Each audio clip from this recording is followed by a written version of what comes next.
Release తర్వాత పరిస్థితి ఏంటి సార్? సినిమా హిట్ అయిన తర్వాత 10 తర్వాత ఏంది మంచి అప్రిసియేషన్ కదా. అడ్వాన్స్ వచ్చి పడ్డాయా మొత్తం? అంటే అప్పటికే ఆ సినిమా రన్నింగ్లో ఉన్నప్పుడే శ్రీరాములయ్య కమిట్ అయ్యాం. రన్నింగ్లో ఉన్నప్పుడు కమిట్ అయ్యారా? రిలీజ్ ముందు కాదు? రిలీజ్ ముందుండే రిలీజ్ అసలు ఆ సినిమా స్టార్ట్ అవ్వకముందే శ్రీరాములయ్య ఉంది. అవునా? ఈ గ్యాప్ వచ్చింది కదా, ఈ గ్యాప్లో శ్రీరాములయ్య కూడా చేద్దాం అనుకున్నాం. ఓకే. అనుకొని కేస్ స్టడీ చేసాం దాని మీద. కేస్ స్టడీ చేసిన తర్వాత ఈ గ్యాప్ తర్వాత ఎప్పుడు ఊరు వెళ్ళిపోయానంటే అది అవుతుందో అవదో అనుకునే టైంకి గ్యాప్ వచ్చినప్పుడు శ్రీరాములయ్య చేస్తే బాగుంటుంది అనేది రవి గారు, గద్రన్న రవి గారు అందరూ కలిసి నువ్వే డైరెక్షన్ చేయి అని చెప్పి దాని మీద కేస్ స్టడీ చేసాం. ఒక 3-4 months అనంతపురము, చిత్తూరు అన్ని జిల్లాలు తిరిగి శ్రీరాములయ్య గారి గురించి అన్ని చేసి స్క్రిప్ట్ రెడీ చేసాం. ఆ స్క్రిప్టు ఆ సినిమా చేయాలంటే అప్పుడున్న పీపుల్స్ వార్ పార్టీ పర్మిషన్ కావాలి. ఓకే. సెంట్రల్ కమిటీ పర్మిషన్ ఇవ్వాలి. ఇస్తే కానీ ఆయన సినిమా, ఎందుకంటే ఆయన పబ్లిక్ ప్రాపర్టీ కదా, రవి గారికి ఫాదర్ కావచ్చు కానీ ఆయన పేరు మీద ఏమైనా చేయడానికి ఇండిపెండెన్స్ తీసుకోలేరు. అందుకోసం రవణ్ ఏంటంటే పార్టీకి ఇట్లా మేము సినిమా చేద్దాం అనుకుంటున్నాము, ఆయన హిస్టరీని పర్మిషన్ కావాలంటే వాళ్ళు రిజెక్ట్ చేశారు. రిజెక్ట్ చేసిన తర్వాత ఊరు వెళ్ళిపోయాక ఇది కూడా ఇది అయ్యేటట్లేదా చెప్పి, సో ఎన్కౌంటర్ రాగానే ఇట్లా స్టార్ట్ అవుతున్నప్పుడే కృష్ణ గారితో రవణ అందరం మాట్లాడుకున్నాం. చెప్పేసారు. కృష్ణ గారు కూడా డైరెక్ట్ ఫోన్ చేసి చెప్పారు, నేను చేస్తున్నాను సినిమా అంటే చాలా బాగుంటుంది అన్నాడు. సో కలిసే వాళ్ళం. సినిమా రిలీజ్ తర్వాత ప్రివ్యూ వేస్తానంటే ప్రివ్యూ వద్దన్నాడు రవణ. ప్రసాద్ ల్యాబ్లో చూద్దాము అంటే ఆ సినిమా ప్రసాద్ ల్యాబ్లో రిలీజ్కి 2 రోజుల ముందే ప్రసాద్ ల్యాబ్ మొత్తం బ్లాక్ చేసుకొని మిడ్ నైట్ వచ్చి సినిమా చూసి వెళ్ళిపోయారు కొంతమంది. అవునా? కంప్లీట్ బ్లాక్ చేసేసి సిటీ సెంటర్ అప్పుడు అది. సో నేనంటే ప్రసాద్ ల్యాబ్లో వేస్తానంటే వద్దొద్దు, నేను డైరెక్ట్ థియేటర్లో చూస్తాను రవణ.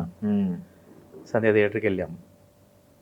ఇంటర్వెల్లో చూసేసరికి ఆయనకి అసలు ఏడుపు, ఏడ్చుకుంటూ బయటకు వచ్చి సిగరెట్ తాగి మళ్ళీ 5 నిమిషాలు పాపం వాళ్ళు థియేటర్లు రవణ్ వచ్చాడని చెప్పేసి ఆయన కొంచెం కూల్ అయ్యేదాకా సినిమా స్టార్ట్ చేయాలి సెకండ్ హాఫ్. సో ఆయన మళ్ళీ లోపలికి వచ్చి అంత అయిపోయిన తర్వాత మళ్ళీ పర్మిషన్ పెడదామన్నా. సరే అన్న మీ ఇష్టం, నువ్వు చేస్తావు కదా, నేను చేయనన్నా అసలు చేస్తాను మరి అప్పుడు పర్మిషన్ పెట్టు. ఇప్పుడు ఇమ్మీడియట్గా వచ్చింది పర్మిషన్. శంకర్ అయితే ఓకే అని. శంకర్ అయితే ఓకే. అప్పటికి ఈ సినిమా వాళ్ళకి మనసు మార్చింది. అయితే మొత్తం లక్షల క్యాసెట్లు కదా లోపలికి వెళ్ళిపోయినాయి. ఆడియోకి హనుమంతరావు గారు బిజినెస్ ఏదో ఆడియో వాళ్ళతోని ఏదో ఆ మార్కెటింగ్లో హనుమంతరావు గారికి ఆయన అనుకున్నది రీచ్ కాలే. ఇంత పెద్ద ఆడియోని వీళ్ళని తక్కువ కొడుతున్నారు. ఆయన అన్ని అడ్వెంచర్ స్టెప్స్ ఉంటాయి హనుమంతరావు గారు. చాలా ర్యాపిడ్గా ఉంటాడు, చాలా అడ్వెంచరస్గా ఉంటాడు, అగ్రెసివ్ డెసిషన్స్ కూడా ఉంటాయి. అసలు నేను ఆడియో అమ్మను, నేను 14 నుంచి రిలీజ్ చేస్తానట ఆయన. వీళ్ళకేమో అసలు ఎంత వస్తే తీసుకొని చేయకూడదు, ఎందుకు అనేది లోపల అందరికీ.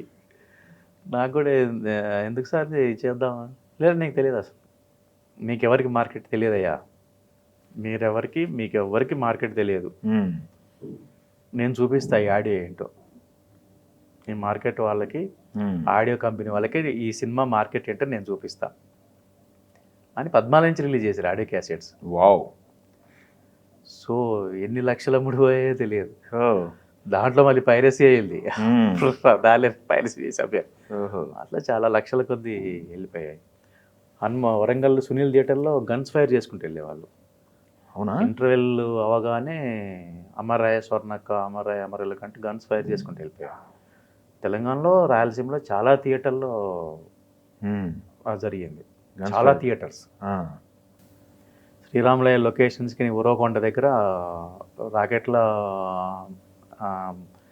ప్రయాబ్లకేశ్వర విలేజ్ అనమాట. ఆమదేల రాకెట్ అని 2 విలేజెస్. ఆమదేలకి వెళ్ళి లొకేషన్ కోసం వెళ్ళాం. ఆ డైరెక్టర్, నేను, కో డైరెక్టర్లు అంతా. మేము వెళ్ళి ఆ లోపలికి వెళ్ళి ఆ మిద్దె మీద నుంచి ఊరంతా చూస్తూ ఉంటే చూసి కిందికి వచ్చే టైంకి ఊరంతా ఉంది ఇంటి చుట్టూ. ఓ నేను వచ్చానని తెలిసి ఓ వీళ్ళు షాకు. నాకు చూసి వాళ్ళు ఏం మాట్లాడి చూసి వెళ్ళిపోయారు అంతే. మాట్లాడు అంటే ఆ విలేజ్ మొత్తం కంప్లీట్ పార్టీ ఇన్ఫ్లుయెన్స్ విలేజ్ అది. సో అక్కడే షూటింగ్ చేసాం ఎక్కువ శాతం. ఇల్లంతా అక్కడే చేసాం. ఓకే. విలేజ్ ఇల్లంతా అక్కడే చేసాం. ఇప్పుడు శ్రీరాములయ్య స్టార్టింగ్లో మనకి ఒక షాట్ కనపడుద్ది, సౌందర్య గారు అలా పట్టుకొని వచ్చేసి ఆ స్తూపం దగ్గర దీపం పెడతారు కదా, అమరవీరుల స్తూపం దగ్గర. ఆ షాట్ చుట్టూ జనాలు. కానీ ఆ రోజుల్లో ఎలా షూట్ చేశారు? అది హెలికాప్టర్లో వాడారా? హెలికాప్టర్ వాడాము. ఫస్ట్ అకేలా క్రేన్ ఇండియాలో మనమే వాడింది ఆ సినిమాకి. అవునా? టైటానిక్ సినిమా తర్వాత టైటానిక్లో వాడారు ఫస్ట్. ఆ సినిమా తర్వాత ఇండియాకి అకేలా క్రేన్ వచ్చినప్పుడు ఫస్ట్ మనమే వాడాం. ఓ హెలికాప్టర్ని అకేలా క్రేన్ రెండు కనెక్ట్ చేసాం. ఏరియల్ షాట్స్ తీసి మళ్ళీ అకేలా క్రేన్ పెట్టేసి, ఎందుకంటే అది హైయెస్ట్ స్తూపం కదా. అవును. దాన్ని క్యాప్చర్ చేయడం కష్టం. 118, 108, 118 ఉంటుంది అది. ఓకే. ఒరిజినల్ కట్టారు. సో దాన్ని క్యాచ్ చేయటం కష్టం కదా.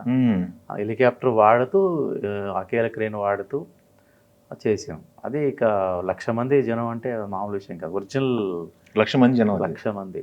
బా. అవును. 4 నెలలు మీరు రీసెర్చ్ చేశానన్నారు కదా సార్. ఏంటి సార్ అసలు పరిటాల రవి గారి ఫాదర్ శ్రీరాములయ్య గారి రీసెర్చ్లో ఒరిజినలే శ్రీరాములయ్య మీరు తీసిందా, లేకపోతే ఏమైనా సినిమాటిక్ లిబర్టీస్ ఏమైనా తీసుకున్నారా? తీసుకోలేదు అస్సలు. తీసుకునే అవకాశం లేదు. ఓకే. తీసుకుంటే తీసుకోవాలనుకున్నాను, కొంత డ్రామటైజ్ చేసాము, కానీ అది యాక్సెప్టెన్స్లోకి రాలే. యాక్చువల్గా ఏదంటే అది తీయమన్నారు అంతే. రవి గారు ఏదుంటే తీయమన్నారు అంతే. రవి గారు ఈవెన్ పార్టీ పర్మిషన్ కూడా ఊరికనే సినిమాటిక్ లిబర్టీలు తీసుకోవద్దు, ఎక్కువ అంటే సినిమాటిక్ లిబర్టీ తీసుకోవద్దు అనేది ఫస్ట్ కండిషన్. కమర్షియల్ సినిమా లాగా ఏదో ఆయన కొట్టడం, రెగ్యులర్ సినిమా లిబర్టీ తీసుకోవద్దు, ఒరిజినల్ స్క్రిప్ట్ ఏదంటే స్క్రిప్ట్ కూడా వాళ్ళకి పంపించారా? ఓకే. సో అది ఏదంటే తీయటమే. దాన్ని మనం ఎంతవరకు విజువలైజ్ చేయగలుగుతాము, దాన్ని ఎంతవరకు క్యాప్చర్ అంటే చాలా బయోగ్రఫీ అంటే పైగా ఉద్యమం, పోరాటము, విప్లవం, ఈ బయోగ్రఫీ ఏముంటే డ్రైగా ఉంటాయి సబ్జెక్ట్, చాలా డ్రై క్యాన్వాస్ కదా. దాన్ని కొంత ఫ్యామిలీ డ్రామా ఉంది, ఒరిజినల్గానే ఉంది. దాన్ని ఇంకా నా స్టైల్కి మార్చుకొని దాన్ని న్యాచురల్గా ఉండాలి, ఎక్కడ అతిశయోక్తి ఉండకూడదు, న్యాచురల్గా ఉండాలి, కనెక్ట్ అవ్వాలి. సో దాన్ని అట్లా పాటలు కూడా బాగా యాడ్ అవ్వటము, ఇవన్నీ కూడా బాగా వర్కౌట్ అయినాయి. చాలా పెద్ద అప్రిసియేషన్. వాళ్ళ తండ్రి గారి ఇది తీసుకురావాలని రవి గారి కళ, ఆయన డ్రీమ్ అంతే. అది డ్రీమ్. ఆయన రెగ్యులర్ సినిమాలు తీయాలని ఏమీ లేదు, ప్రొడ్యూసర్గా రావాలని కాదు, తండ్రి చరిత్రని చెప్పాలి, ప్రపంచానికి చెప్పాలనేదే కోరిక. ఓకే.